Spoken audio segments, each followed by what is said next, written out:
Hello, everybody. I'm George from Milan. Well, thank you for coming back to my channel. And today is the beginning of Ramadan. So, wishing all my Muslim viewers Ramadan Kareem or Ramadan Mubarak.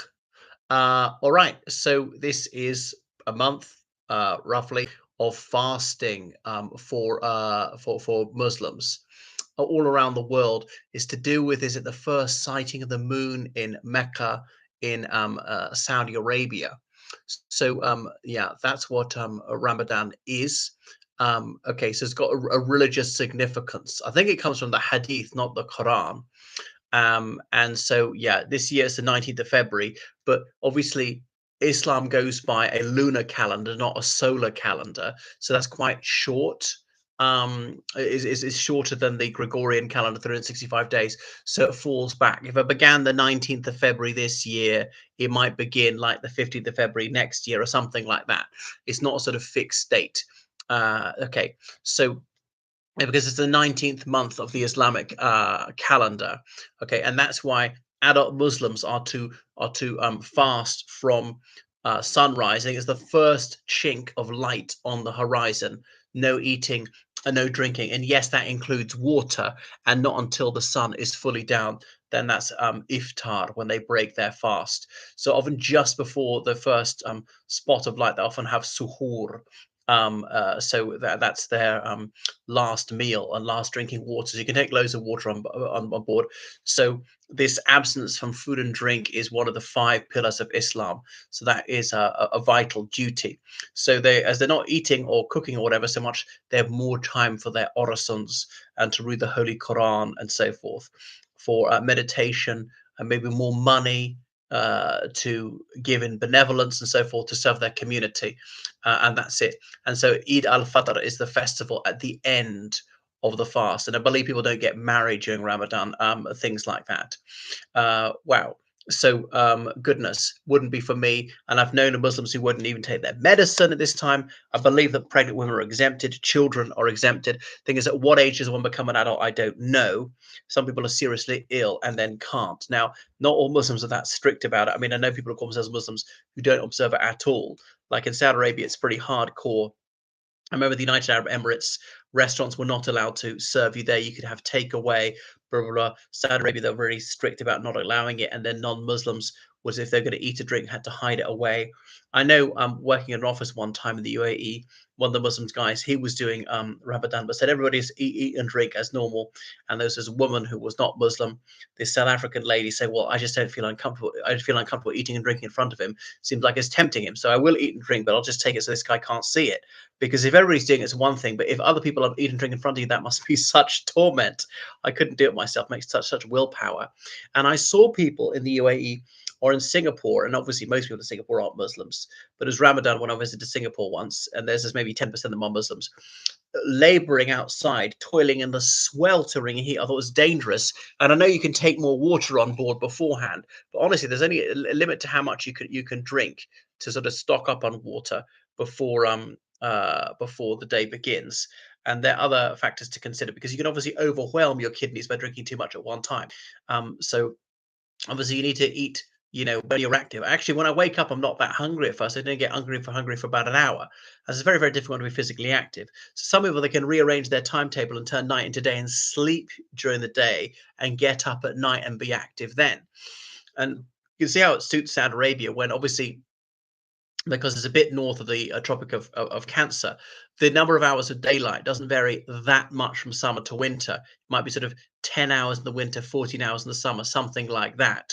Whereas in very northerly climes, it's ridiculous. Well, obviously, north of the Arctic Circle, there are times when you've got 24 hours of sunlight, there are times you've got 24 hours of darkness. So some people say if it's really impractical, just go by the timings of Mecca. Like that. So that's it. I believe that if you're ill for whatever reason, so you're not able to go without food or water, you might be able to make it up some other time. Likewise, pregnant or breastfeeding women, and so on. Now, I know some Muslims who don't do that, who will say, "Well, I'll go down to 3 meals, or go down to sort of 2 meals, or only 1 meal, or I won't eat whatever it is." Or people, as Azerbaijan, they cut down on the vodka. So there's some Muslims who don't absorb it at all, and obviously it's got no effect in law in place like Turkey, which is a secular state. Likewise in Tunisia, and their founding President Bourguiba in the 1950s saying, well, Ramadan Okay, people can observe Ramadan if they want, but it's not obligatory. And restaurants and shops, you must serve food and drink in daylight hours throughout Ramadan. People are not obliged to eat, but they can have the option to eat, and insisted on being served this lunch in public in the middle of Ramadan. Because I mean, he called himself a Muslim, but that was it. Made no attempt to practice it whatsoever. And but there are obviously the faithful who make this enormous sacrifice. You must have this iron willpower. I wouldn't have the determination. I couldn't control myself. Or I've heard of another guy who did Ramadan, but he couldn't go without cigarettes, and so he would. I mean, you're not to be doing that either, but he would be smoking discreetly during Ramadan. Well, the thing is, what if there's saliva in your mouth and you involuntarily swallow it? Is that the sin or not?